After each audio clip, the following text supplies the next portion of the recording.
to Cooking and Quarantined with Mary. I'm Mary, and for those of you that don't know me, I thought I'd take a moment to introduce myself. I'm the mom of 3 kiddos. My oldest is out in the world doing her adulting thing, and I have 2 teenage boys at home. I'm a dental hygienist here in Oregon. I love gardening, flowers, and I enjoy cooking. But most of all, I'm quarantined, or self-isolating, sheltering in place, staying home to save lives. Like most of you, I'm at home. I got the inspiration for this channel the other day when I was making dinner for my boys, and I was thinking about all the uncertainty that's going on in the world and everybody that's out there struggling.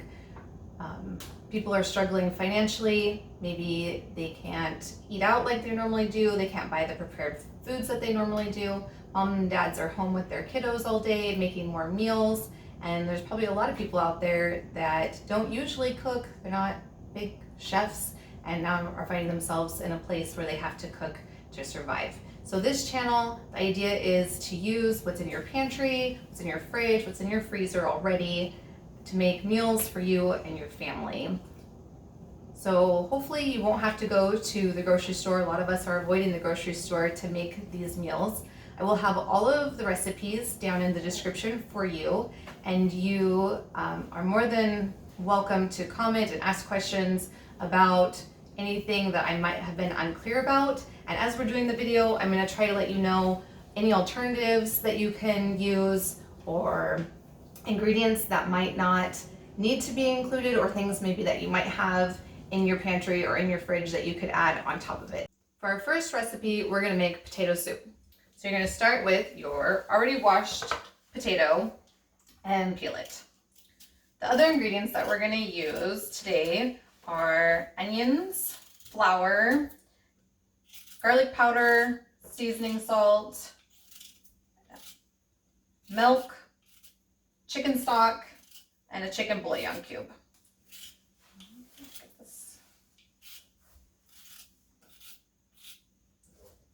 So you're gonna cube your potatoes, and I like to go in thirds one way and then in thirds the other way. This is a pretty small potato. And then nice cubes. We're gonna take all of the potatoes that we cut up, and they're gonna go into a saucepan that I already have going with chicken stock. You're gonna have the chicken stock cover the potatoes completely. You're gonna bring them up to a boil and then simmer on about medium heat until the potatoes are tender to the touch.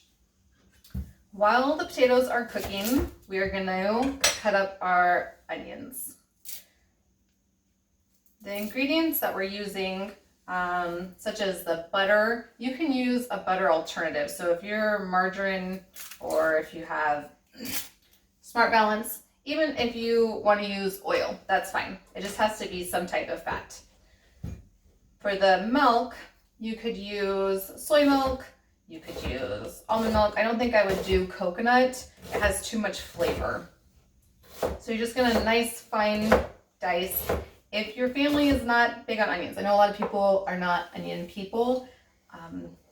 You could try it without. I've never tried it without the onions. We like onions. I put onions in almost everything. But if you really don't care for them, I would try doing them really, really small, tiny, tiny, tiny, and they'll almost evaporate in the soup. So we're gonna cook the onions and the butter over a medium-high heat, and so we'll get those going here. We're gonna cook the onions until they're golden brown. So our onions are just starting to turn a little golden around the edges. By the way, I didn't let you know, but these are sweet onions, but you could use a white onion or a yellow onion. So now we're gonna add our flour in, and you might wonder, why would you add flour to soup? But flour and butter make a roux, and a roux is a thickening agent that makes our soup nice and creamy. A lot of people want creamy potato soup. So we're gonna add our flour in, and the flour needs to cook for about 3 minutes. If you don't cook the flour long enough, then your soup is gonna taste like flour, and we don't want flour soup, we want potato soup. At this time, we're also going to add in our spices. So again, it's garlic powder, pepper, and seasoning salt. And we're gonna let that cook for a minute with our onions and our flour. So just gonna stir that for a minute.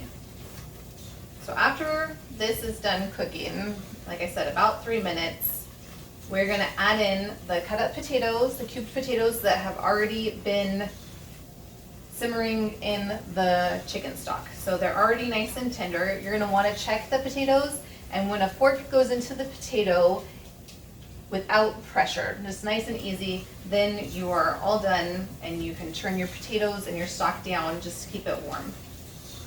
So we'll pour the stock and the potatoes into our flour mixture here, and it's gonna get really nice and thick really fast. So you're gonna wanna be really careful when you pour the potatoes in, not to splash anything. We're gonna pretend like this is 3 minutes, and we're gonna pour our potatoes in.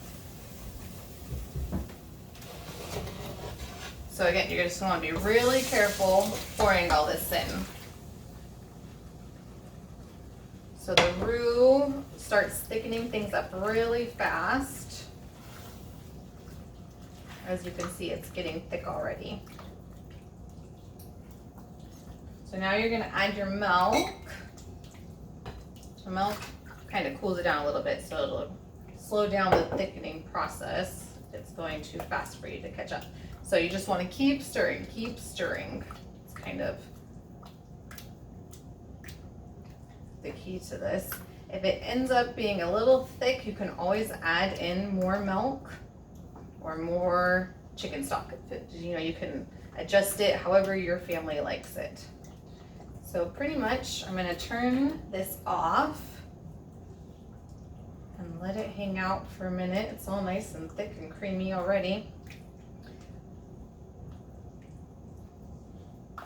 At this point, we'll let it hang out for a second and then we'll taste it. If it needs more kind of just intense flavor, that's when I'm gonna use the chicken bouillon cube. The bouillon cube just kind of gives it more chicken flavor, more salty also. So you don't need to add this part. You can add more spices, more pepper, more, if this isn't something you have, more garlic, any of those. It might be perfect how it is. So let it cool off for a minute, give it a taste, and check it out. We're gonna come back with it all plated up for you so you can see how our family likes to eat it. In our house, we like to eat the potato soup with cheese and green onions. We also like bacon bits on our potato soup, but we're gonna save our bacon for another recipe for you. So thanks for spending some quality quarantine cooking time with me.